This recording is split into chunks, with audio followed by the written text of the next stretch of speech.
It began in the darkness of oppression, a nation living under the iron fist of Egyptian rulers. For centuries, the Israelites had been enslaved, forced into backbreaking labor to build the wealth and empire of Pharaoh. Their lives were soaked in despair, their generations fading into the margins of history, forgotten and voiceless. But even in the shadows, hope stirred among them. They whispered stories of a covenant, a promise made to their ancestors by God himself. A land flowing with milk and honey, a land of freedom. And then came Moses. Though raised in Pharaoh's household, Moses was called to a higher purpose, summoned by God to lead his people out of bondage. Armed with nothing but faith and the word of God, Moses demanded the unimaginable. "Let my people go!" Pharaoh scoffed at his audacity, and the chains of slavery tightened. But God's power was not to be mocked. What followed was a series of divine demonstrations that shook Egypt to its core. Plagues swept through the land. Water turned to blood, locusts swarmed the fields, hail descended from the sky, and darkness blanketed the kingdom. Pharaoh watched his empire crumble under the hand of the Almighty, yet his heart remained hardened. It was only after the final plague, the death of the firstborn, that Pharaoh relented. Broken and terrified, he ordered the Israelites to leave. And so, the Exodus began. Hundreds of thousands of men, women, and children marched out of Egypt, leaving behind the land of their suffering. They carried with them their hopes, fears, and a faith tested by the echoes of oppression. The land ahead was unknown, but freedom at last was theirs. Yet Pharaoh's remorse turned to anger as he realized the magnitude of his loss. He rallied his army, launching swift and furious pursuit, determined to recapture the Israelites. With chariots roaring, soldiers charging, and the echoes of war closing in, the Israelites reached the edge of the Red Sea.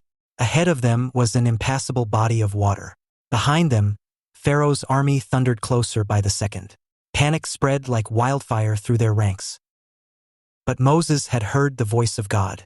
Raising his staff high, he commanded the waters to part. And they did. The sea split into towering walls of water, creating a dry path for the Israelites to cross. They stepped forward, hesitant at first, then faster, until they ran through an extraordinary path of salvation.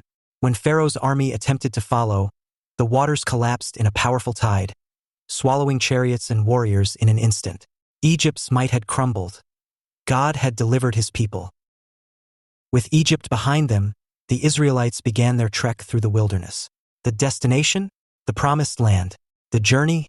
Long, grueling, filled with uncertainty. God led them, his glory shining by day as a pillar of cloud and by night as a pillar of fire. He provided manna from heaven when they hungered, water from a rock when they thirsted, and direction when they doubted. But the wilderness was not only a test of survival, it was a test of faith.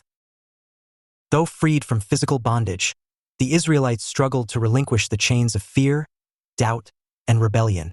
They grumbled against Moses, questioning his leadership. They questioned God, forgetting his miracles. When Moses ascended Mount Sinai to receive the 10 Commandments, they fell into idolatry, constructing a golden calf to worship. Time and again, their flaws surfaced, and time and again, they were disciplined.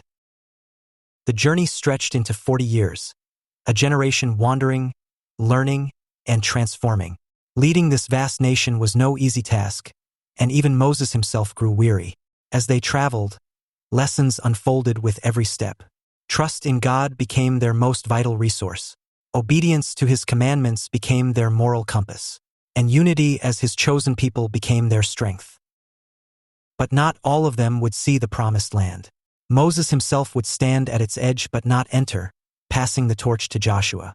It would be Joshua who led the Israelites across the Jordan River and into the land God had promised their ancestors long ago. It was a land of abundance, but it wasn't handed to them easily. Victory required faith, courage, and complete reliance on God's guidance. And so they did.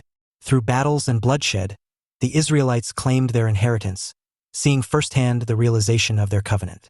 After decades of trials, failures, and triumphs, they finally stood in the land described as flowing with milk and honey, a land that heralded a new beginning.